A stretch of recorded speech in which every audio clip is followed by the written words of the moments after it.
So our text this morning comes from Romans 14, verses 1 to 13. And I'm just going to start by reading that. As for the one who is weak in faith, welcome him, but not to quarrel over opinions. One person believes he may eat anything, while the weak person eats only vegetables.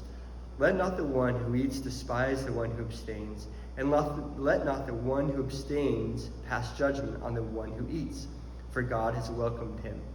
Who are you to pass judgment on the servant of another? It is before his own master that he stands or falls, and he will be upheld, for the Lord is able to make him stand. One person esteems one day as better than another, while another esteems all days alike. Each one should be fully convinced in his own mind. The one who observes a day observes it in honor of the Lord. The one who eats in honor of the Lord, since he gives thanks to God. While the one who abstains in honor of the Lord and gives thanks to God. For none of us lives to himself, and none of us dies to himself. For if we live to the Lord, and if we die to the Lord. So then, whether we live or whether we die, we are the Lord's. For to this end Christ died and lived again, that he might be Lord both of the dead and of the living. Why do you pass judgment on your brother? Why do you despise your brother? For we will stand before the judgment seat of God. For it is written, as I live, says the Lord, every knee shall bow to me, and every tongue shall confess to God. So then each of us will give an account of himself to God. Therefore, let us not pass judgment on one another any longer, but rather decide never to put a stumbling block or hindrance in the way of a brother. So can all of you believe that we've been making our way through Romans for over 6 months? As I was looking back at that, I was just kind of stunned by it, that we have, since I think September of last year, we have been going through Romans. And it's been pretty incredible. This is just such a rich, incredible book. It's sweeping in the way that it delves into the meaning and grandeur of salvation that Jesus has given us. And if you can remember back, and I know Josh got into this a little bit last week, Paul, in the early parts of the book, starts with the repercussions of sin and our depravity, and then he moves into what salvation means. And now, as you can see in the later chapters of the book, we are really getting into the nitty-gritty, as I like to say. So he's talking about issues like respecting government authorities, paying taxes, drunkenness, and sexuality. And here, in this passage, he even talks about food and observation of religious days. So I don't know about you, but I really like talking about food, right? It brings out a lot of passions. Although I'm not sure if a sermon about food that maybe stretches into the noon hour is the best way. You start to get kind of hungry and start thinking about your lunch plans. So I promise that this probably won't stretch too far into our lunchtime, and you won't be starving and ready to go. But food brings out a lot of passions, right? Just last night, actually, we were talking with a friend of ours who is a local farmer, and he was talking about just his passion for raising good food for people. And one thing he was telling us is, he's like, you know what, fat is good. You need to eat more fat. I eat fat all the time, and you need to eat good fat. And I was like, and he was like, I have butter, I have bacon, and I feel so great. And I was like, I need to get on that diet. I like where you're thinking with that. Other people, you can really see their stomach is their God, right? They're always thinking about and dreaming about what food they're going to make. I traveled with someone who was like that one time, and he was just constantly looking up at the town that we were going to. What's the restaurants are going to look like, and what are we going to eat at the restaurant? And he would read through the descriptions of the menu items, and he would almost be like salivating how passionate he was about food. Or other people are really passionate about limiting and regulating the food that they eat, right? That they are they have almost a religious fervor about dieting and how they regulate that, and they'll measure out, I've had this much vitamin C or vegetables or different things like that. And so they have that kind of passion about eating well, which is good, and making sure your body is healthy. And I think part of what brings out the passions with food for us is that it's where we gather together, right? You can see in cultures are so shaped around food because that's where people come together. And so instantly, if you've ever been maybe in a different part of the country or even another country entirely, and all of a sudden you have a smell that reminds you of home, or a taste that reminds you of home, and you instantly just brings up kind of the feelings for you. And so food brings out our passions, even though it can kind of seem like it's an inconvenient detail of life sometimes. It doesn't feel very spiritual to think about food. But what Paul does here is he really draws out the theological implications of something that is so regular and can even sometimes feel mundane about eating, and how we approach eating, and how that influences our entire lives, and how we should shape our lives around the lordship of Christ.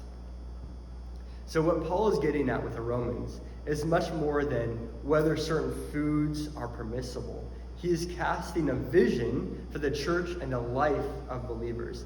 And so let's keep that in mind this morning.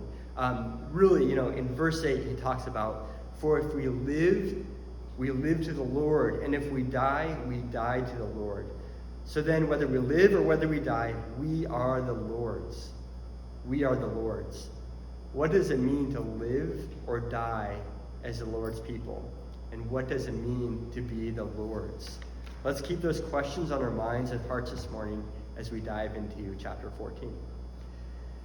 And just a note as we get started here, Paul cautions against passing judgment on fellow believers.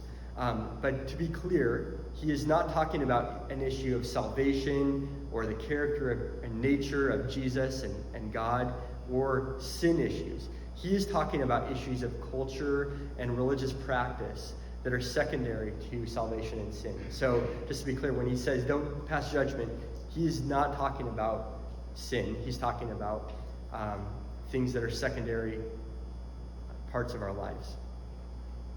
And some of the believers Paul was writing to thought they should keep from eating certain foods in order to make sure that they did not eat anything that had been sacrificed or dedicated to an idol, in keeping with the law of Moses, as well as and they also marked certain days apart, such as the Sabbath or certain feasts that were keeping with the law of Moses.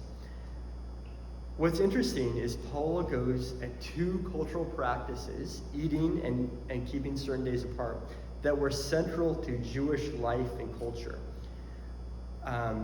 Eating to keep with the law of Moses, so kosher, and observation of certain days such as the Sabbath or the feasts. And so these were really central parts where the rabbis had developed laws and regulations around each of these, and it was very exactly measured out. This was an issue that had come up repeatedly in the early church as Jews and Gentiles formed the early Christian church. And Paul goes at this time and time again. We see this throughout the New Testament and throughout his letters. And he even at times called out other church leaders like Peter over not eating with Gentiles. And the whole idea was that salvation does not come through observation of Jewish law, but it comes through faith, and only through faith in Jesus. So we can see in verse 2 that Paul specifically addresses eating. One person believes he may eat anything, while the weak person eats only vegetables. Now, what's kind of interesting here is that Paul kind of flips the Jewish thinking on its head by saying that the weak person is only eating vegetables. Perhaps the most famous example of kind of godly vegetarianism is what I'm going to call it, that would have come to a Jewish person's mind was Daniel, Hananiah, Mishael, and Azariah, who are better known as Shadrach, Meshach, and Abednego. They, if you remember, when they were put into exile and chosen by the king of Babylon, they showed faithfulness to God by not defiling themselves by eating the king's meat and wine. And really, they provided an example to the Jewish people about how to live in the land of exile, Babylon, where they were constantly pressured, even to the point of death, to bow their knee to human authority that set themselves up as gods. And so the Roman church would have been in a similar situation in a lot of ways. They were living in a pagan secular culture where people were defiling themselves regularly, and it was there was many Roman gods, and food would be sacrificed to these gods. And so you can imagine that perhaps especially the Jewish people, or perhaps Gentile people who had converted, were saying, you know what, I want to make sure, I want to show my religious devotion, and I'm gonna only eat vegetables just so that I can almost follow in that example of Daniel and keep myself from eating anything that would defile me, that would make me unclean. But Paul actually calls the person who eats only vegetables the weaker person in this dynamic. So why does Paul kind of flip the practice of only eating vegetables on its head to ensure that you don't eat something that would defile you? Why does he call them the weak person in this dynamic?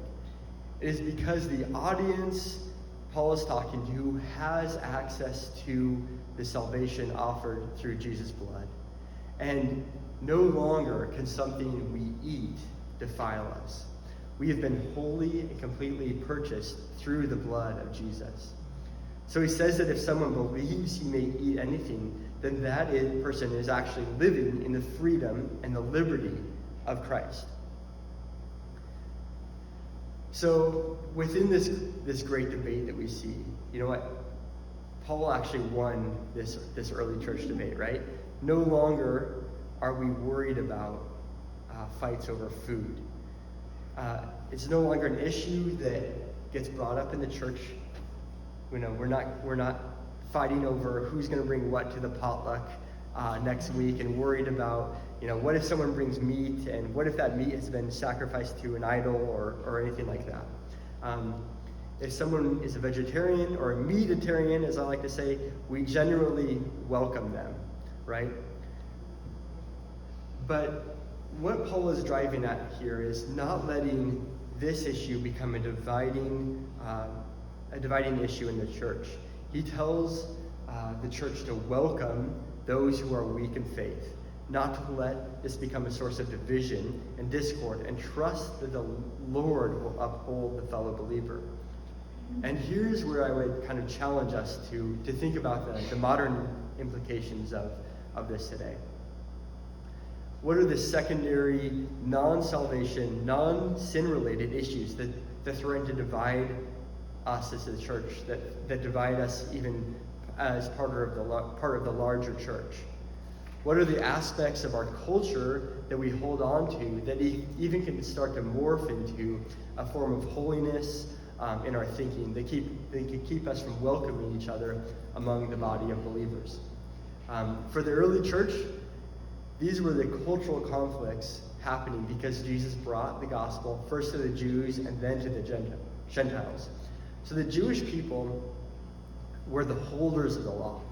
They were those who had preserved it and tried to live it out for centuries. And so you can imagine that there was some pride they had in being Jewish, a part of God's chosen people. And one of the modern day issues that came to my mind when I was reflecting over this is just the pride that I may take in being an American, right? The church in this country has, in the last half century, taken the lead in sending out missionaries, as well as developing resources for the study in the Bible. Even on a secular level, the U.S. has promoted liberty and rights all over the world. and we have a heritage of Christian values that are good, right? And so sometimes there could be this thinking that creeps in that perhaps us as American Christians, we're special, right? We're kind of we can think of ourselves almost the elite based on our cultural practices, based on how we live. But we might even start to slide into this thinking that somehow through our cultural practices, we are more holy, or our cultural practices are better. Or perhaps there's other areas of life that we may be thinking where that way of thinking has crept in, where we start to hold ourselves as superior to other believers based on something we do. Maybe it's the way we structure our worship, or where we work, or the way we celebrate certain holidays or don't celebrate certain holidays, or even that we have a superior knowledge of Scripture and Christian teaching. And we start to judge and look down on other believers. One of the things that came to my mind is, one of my best friends growing up was the son of a pastor from a pretty conservative church. And so he was not allowed to go to movies, he wasn't allowed to go to dances, and he wasn't allowed to listen to any music besides pretty much traditional worship music. And you know what happened as soon as he moved out of his parents' house? Right. He went to movies, he partied, and he listened to whatever music he wanted. And this is how so much of we're like this, right? We constrain our behavior so often based on expectations or rules to show how we are really good Christians, and it's really putting on a show, right, for other people. And it can be just an outward forced behavior without a heart transformation that really submits to the Lord. And so what I would ask us is, do we want to be authentic believers? Do we want to be people whose behavior comes from a place of true transformation and conviction? There's an answer for this, and it means a transformation of our lives and who we see them belonging to. Paul talks about this in verse 8.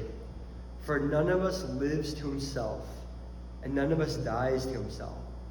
For if we live to the Lord. And if we die to the Lord.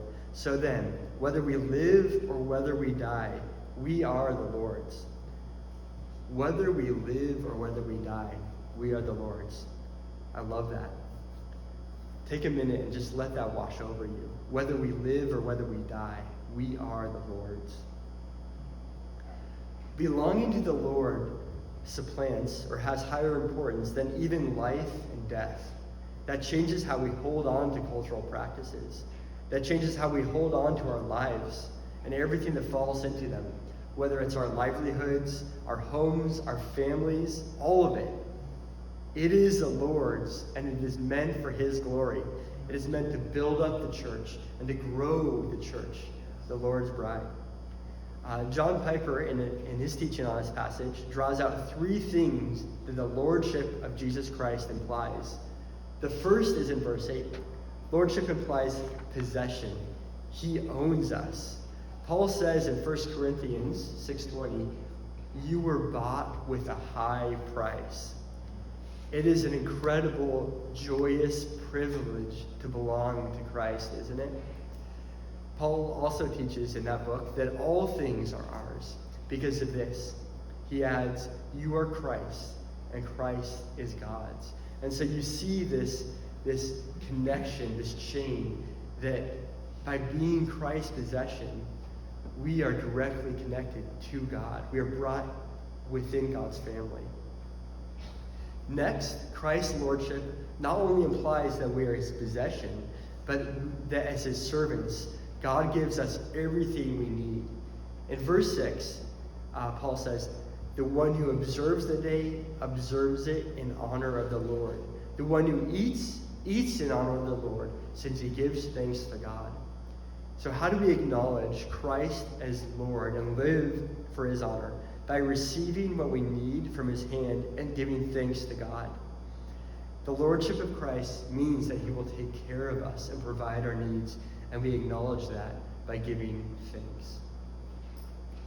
The third thing implied by the lordship of Christ is that we do everything in reverence to the Lord. If we keep a holy day, we keep it for the Lord. If we decide not to keep it, we decide for the Lord. If we eat meat, we eat for the Lord. And if we abstain for the Lord. Living under the lordship of Christ means aiming to please him in absolutely everything we do. That thinking is so important, and it starts to lead to some really exciting places when we start to think about, okay, how do we be neighbors for the Lord? How do we be employees and workers for the Lord? How do we be husbands and wives to the Lord? How do we be children for the Lord? And it starts to transform the way we approach our lives. We start thinking, how do I do these for myself and for my own comfort and for my own pleasure? And how do we do them for the Lord's glory? What the Lord wants is lives committed to him, no matter what, no matter the consequences. And if we look back at Daniel, Shadrach, Meshach, and Abednego, we see this. They may have been the ultimate example of godly vegetarianism, but something much deeper was happening in their hearts, for they would be tested to the point of death for God. Daniel was cast to the lions, and the other three put into a blazing furnace, because they would continue to live for God no matter the consequences, even if they had to die for him. They truly knew that their lives were the Lord's, whether they lived or died. As the three responded to King Nebuchadnezzar's threats, our God, whom we serve, is able to deliver us from the burning fiery furnace, and he will deliver us out of your hand, O king. But if not, be it known to you, O king, that we will not serve your gods or worship the golden image that you have set up. They would not take a knee to the authority that was other than God in their lives. And they would risk their lives to do that, and only God would save them from death for that. I don't know about you, but when I look at the examples of these three men, or when you hear about people who this very day face death for following Jesus and for refusing to take a knee to earthly authorities or to other gods, I start to feel kind of like, wow, my own challenges are minuscule. My own struggles are minuscule to that. I'm trying to raise a family that loves the Lord. I'm trying to love the church. I'm trying to honor him through my work. But I confess that I often come up short of fully grasping that everything in my life is the Lord's. It's easy to get caught in kind of the day-to-day, going through traffic, and how do I drive for the Lord's glory? How do I work in a job that can be challenging or mundane for the Lord's glory? It's easy to kind of forget that, and I confess that I do that sometimes. But Paul really provides the perspective to help us get to that live or die mentality that Daniel, Shadrach, Meshach, and Abednego had. To help us realize that we are fully the Lord's people, he points to the victory and supremacy of Jesus Christ. And he says, "For to this end Christ died and lived again, that he might be Lord both of the dead and of the living." Our ability to be the Lord's people, to live lives that are on mission and fully glorifying him, comes through Jesus' victory that came through his death. For to this end Christ died. This is why Christ died. And then he points to the supremacy of Jesus. It extends both to the living and to the dead. So do we have anything to worry about if we die? We don't. That should come as a great relief to us.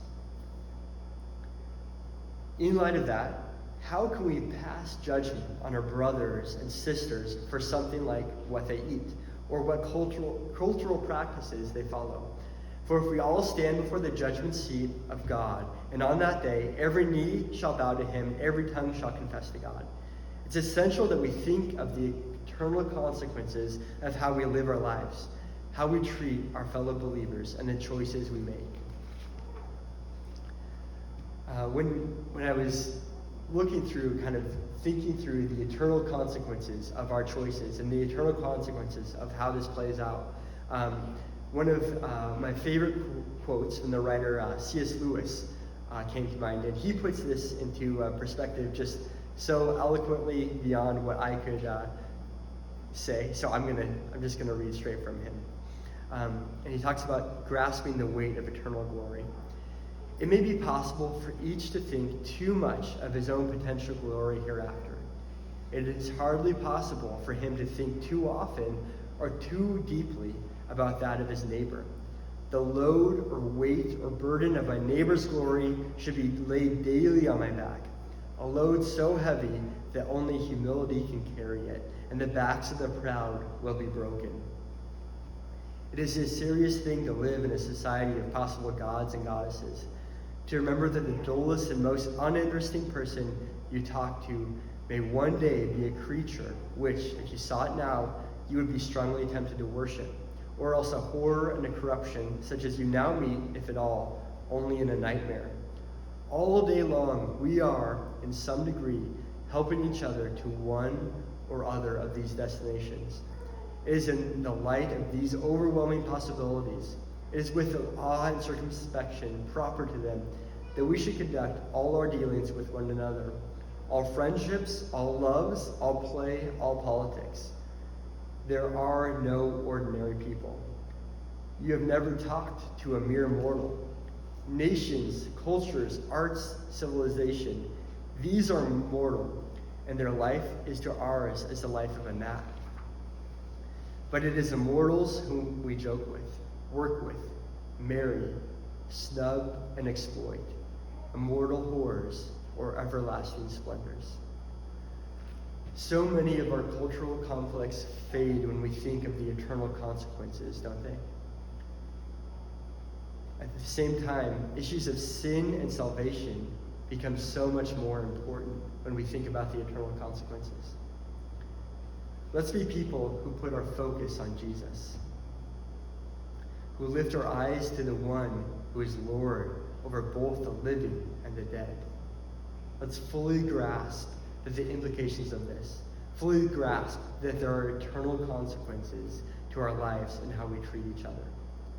As Paul exhorts us, let us not pass judgment on one another any longer, but rather decide never to put a stumbling block or hindrance in the way of a brother.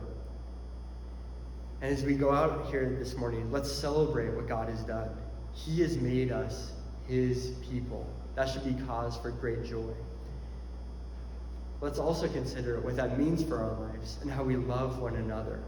Let's spur each other on to one day give an account to the Lord, that he will turn to us and say, "Well done, good and faithful servant."